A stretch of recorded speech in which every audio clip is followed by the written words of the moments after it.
এগুলা কেবল হচ্ছে।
এটা আমি যদি এদিকটা আসলে তো আমার নিকটেই হতো।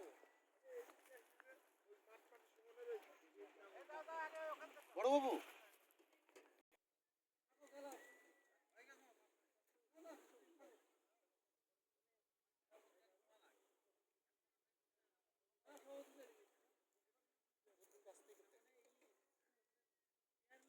কামড় দেবে মামু।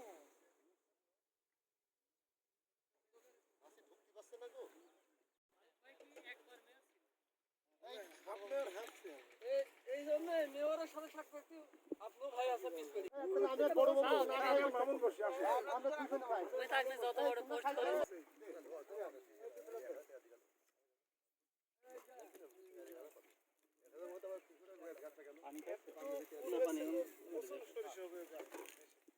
বড় বাবুর খাবারটা দাও। মামুন এখানে আসো। ওই যে আমার খাবার ফের ডাক লইছি।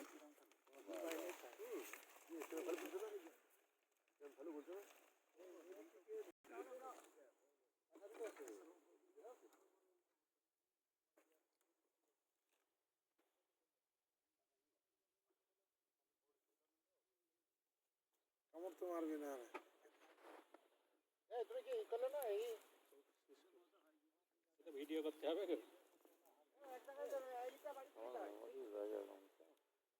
রানীর খাবার আছে এটা ভালোই। বোধাইছ কি হয়েছে বোধাইছ এই যে মাছ আর মামু 16 বছর তামাকের পরিবর্তে মানুষের থেকে আচ্ছা এবার থেকে সরষের আবার বাড়ছে। এই ঢালটাই সমৃদ্ধ তামাক সমৃদ্ধ এলাকা সেটাকে মানুষ ভুলে যেতে এখন সরিষার না না তুমি এটি বলবি না সরিষার জমি এই যাই না এই মধু ভরা। কিন্তু মধু ভরা। কই পাশে পাশে আছে নতুন বিয়ের ঘড়ি মনে হচ্ছে নাকি? মালিক আছে না দর্শক আমরা এই মুহূর্তে আছি কুষ্টিয়ার মিরপুর উপজেলার এটা ধুবাইল ইউনিয়নের একটি মাঠ। আপনারা দেখছেন যে বিস্তীর্ণ মাঠ জুড়ে পুরো মাঠ জুড়ে এক সময় যেখানে তামাকের আবাদ হতো সেই মাঠ জুড়ে এখন হলুদ আর হলুদে বিস্তীর্ণ ছেয়ে গেছে, যেটা সরিষা। আর এই সরিষার উৎপাদনের মূল কারণ হচ্ছে সরিষা থেকে মধু সংগ্রহ করে এই মাঠের যেমন উর্বরতা বৃদ্ধি করেছে, পাশাপাশি সরিষা ফলনও অনেক বাড়িয়েছে। আমরা তেমনি এই সরিষা ফুল থেকে মধু উৎপাদন করে স্বাবলম্বী হওয়ার পাশাপাশি দেশের চাহিদা মিটিয়ে যিনি বিদেশেও রপ্তানি করছেন অস্ট্রেলিয়া সহ অন্যান্য দেশে, সেই স্বাবলম্বী সেই যুবক, তার নাম মামুনুর রশিদ। যদিও তাকে সবাই মধু মামুন বলেই ডেকে থাকেন, অভিহিত করে থাকেন, কারণ এই মধুর সাথে তার বসবাস এমন এক পর্যায়ে নিয়ে গেছে তার নামটিই বদলে দিয়েছে।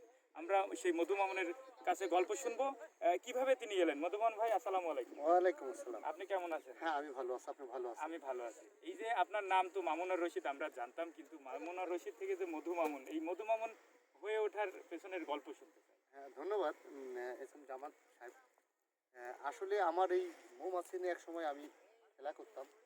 এটা নিয়ে অনেক দিন 1997 সাল থেকে আমি শুরু করছিলাম সেরেলা মাছি দিয়ে। আমার এক বন্ধু সহ মোট 2600 টাকা দিয়ে দুইজন আমরা শুরু করছিলাম পার্টনারে। সেটাতে এরকম করতে করতে এক সময় আমি একটা চাকরিতে ঢুকলাম। ঢোকার পরে যখন আমার খামার বড় হয়ে গেল, আমি চাকরিটা ছেড়ে দিয়ে আমি দেখলাম চাকরি করলে তো নিজের কর্মসংস্থান সৃষ্টি হচ্ছে। আমার ছোটোবেলা থেকেই আমার একটা ছিল যে আমি অন্যদের কর্মসংস্থান সৃষ্টি করব। তাহলে এটা সৃষ্টি করতে হলে আমাকে কি করতে হবে? তখন আমি চিন্তা করলাম, আমি মৌ খামারটাকে যদি আমি বৃদ্ধি করি, মৌবক যদি বৃদ্ধি করি, তাহলে এখানে পুষ্টিকর একটা খাদ্য, সে মধু, যেটা মানব দেহের রোগ প্রতিরোধ ক্ষমতা বৃদ্ধি করে। এটা খাইলে পরে রোগ প্রতিরোধ একেবারেই আর থাকে না। মানে এত শক্তিশালী একটা মধু। এটা নিয়ে যদি কাজ করি, তাহলে আমি এমন একটা প্রোডাক্ট, যেটা কোরআনের আয়াতেও লেখা আছে যে মধু এবং কালোজিরা মহা ঔষধ। তাহলে এইটা নিয়ে যদি আমি কাজ করি, এটা সেবামূলক হবে। এখানে আমাদের দেশে এক সময় ফসল খুব কম হতো, এখন মৌমাছির কারণে, পরাগায়নের কারণে ব্যাপক পরিমাণ ফসল হয়। তাহলে একদিক থেকে কৃষক তার ফসল বেশি পাবে, আমি মধু পাবো, আর এই মধু খেয়ে মানুষ সুস্থ থাকবে এবং ভালো থাকবে। এটা নিয়ে আমি কাজ শুরু করতে করতে যখন আস্তে আস্তে আমি শুধু মৌবক্স বাড়াই গেছি। এরকম বাড়াতে বাড়াতে এখন আপনারা জেনে থাকেন যে আমার এখন 16 জন পরিবারের কর্মসংস্থান সৃষ্টি হয়েছে।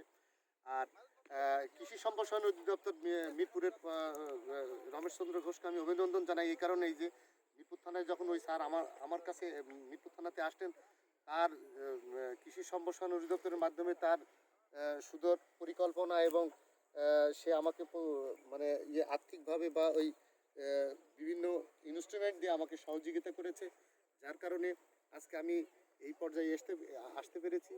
এখানে আমি গত বছরও আমার মিরপুর কৃষি সম্প্রসারণ অধিদপ্তর খামার বাড়ির থেকে সারা বাংলাদেশে মৌমাছির খামারি অনেক আছে, তার ভিতরে আমাকে একটা পিকআপ ট্রাক দিয়েছে, যেটা নিয়ে এখন আমার অনেক উপকৃত হয়েছে। সেখানে একটা ড্রাইভারকে আমি নিয়োগ দিয়েছি, সেই ড্রাইভারের পরিবারের একটা কর্মসংস্থান সৃষ্টি হয়েছে।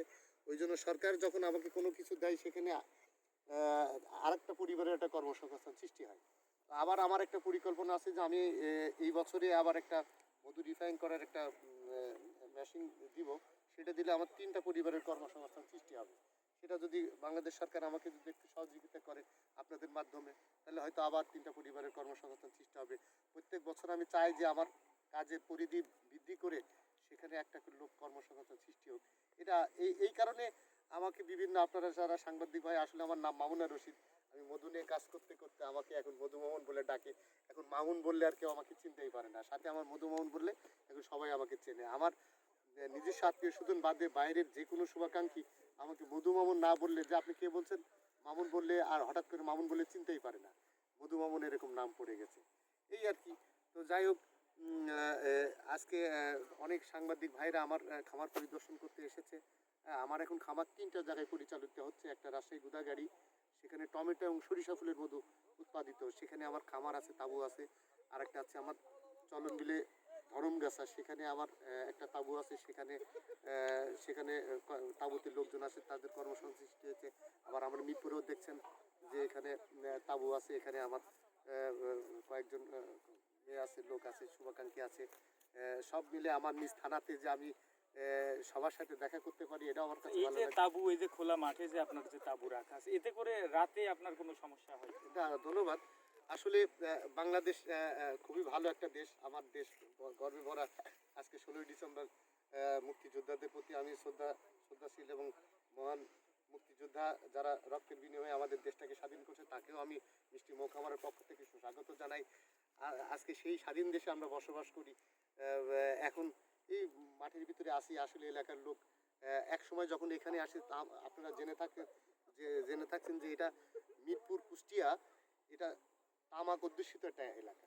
সেই অধ্যুষিত এলাকায় এখানে মিরপুরের কৃষি অফিসের রমেশচন্দ্র ঘোষ কৃষি সম্প্রসারণ দপ্তরের কৃষি অফিসার এবং আমার দুজনের মানে পরিচালনা এবং দক্ষ হাতে এলাকার লোকজনকে বোঝানোর পরে যখন এখানে সরিষা বোনাইতে পারছি, এখানে ওই ধান কাটার পরে আর কিছু হতো না, শুধু তামাক হতো। সেখানে আমি বলছি আপনি পাও একটা হচ্ছে সরিষা পাবেন।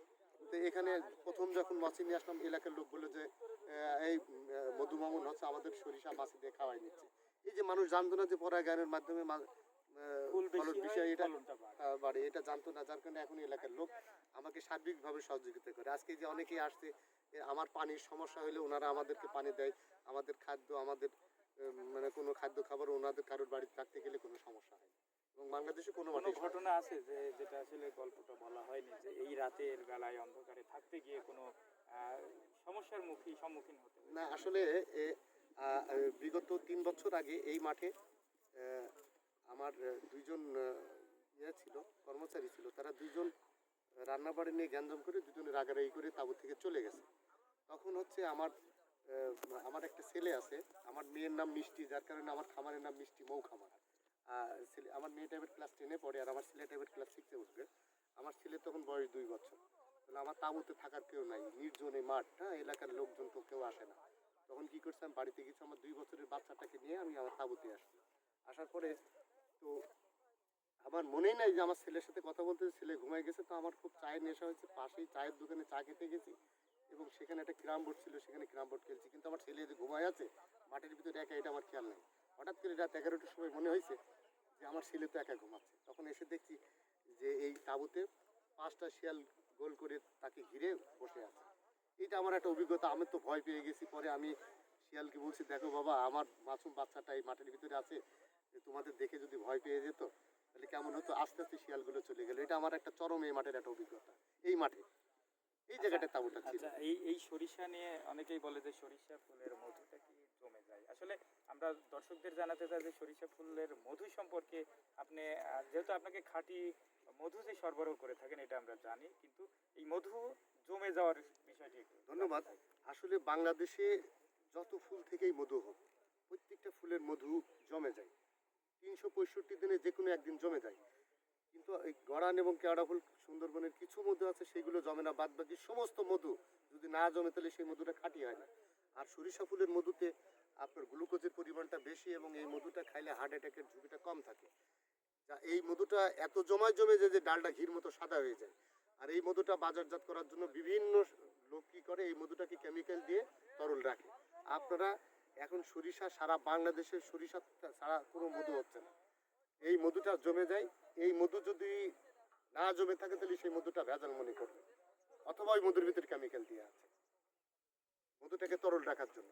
আর আমার এই লক্ষ্যটা ছিল যে আমি মানুষকে খাঁটি মধু খাওয়াবো। তাতে আমাকে অনেক সময় অনেক মারতে আসতো যে তোমার মধু জমে গেছে, চিনি দিয়ে বানাইছো, এইভাবে আসতো। আস্তে আস্তে যখন জেনে গেছে যে না, আসলে আমি কেমিক্যাল ইউজ করি না, তরল করি না, আমার খাঁটি মধু ওইটা, এই কারণে আজকে আমার মধুর ব্যাপক একটা চাহিদা এবং আমি সেটা অদ্যবধি ধরে রাখার কারণে আজকে আপনাদের দয়ে আমি মধুমামুন হতে পেরেছি। দর্শক, আমরা খাঁটি মধুমামুন সারা দেশে সরবরাহের যে উদ্যোগ নিয়েছি, এই মধু খামারির মোবাইল নাম্বার স্ক্রিনে দেওয়া থাকবে। আগামী পর্যন্ত ভালো থাকবেন, আমরা পরবর্তীতে নিয়ে যাব অন্য কোনো অনুষ্ঠানে। ততক্ষণ আপনারা ভালো থাকবেন। আমি কৃষকের বন্ধু SM Jamal, infinity Bangla TV.